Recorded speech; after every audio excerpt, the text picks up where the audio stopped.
नमस्कार. तैसे हृदय प्रसन्न होय तरी दुःख कैचे के आहे, तेथ आपैसी बुद्धी राहे परमात्मरूपी.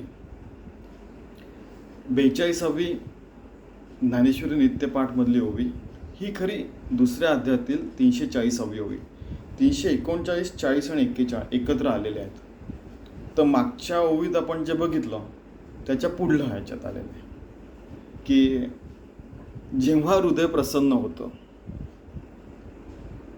तर दुःख कुठे राहणार आहे. बुद्धी आपोआपच परमात्म्याशी एकरूप होते, सहजच स्थिर होऊन जाते. पुन्हा तेच मन करारे प्रसन्न, सर्व सिद्धींचे कारण. आत्मसिद्धी, भगवंताशी एकरूप व्हायचं आहे तर मन प्रसन्न करायचं. सगळ्या व्हॅल्यूज पाळून सगळेच्या सगळे सद्गुण, सद्विचार, सदाचार, सद्वृत्ती, सत्प्रवृत्ती, सत श्वासोश्वास, सत बोलणे, सत ऐकणं, सत हृदय, सत पल्स बीटला काय म्हणतात, सत नाडीचे ठोके, सत डोळ्यांची उघडझाप, सत बुद्धीचे विचार, सत आचार, सगळं काही सत भगवंताच्या साक्षीने भगवंता करता आणि भगवंताला समर्पित होईल.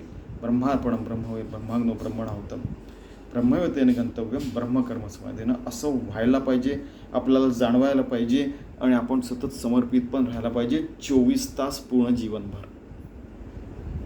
आणि ते कसं शक्य आहे? हृदय प्रसन्न झालं, आपलं दुःख नष्ट झालं.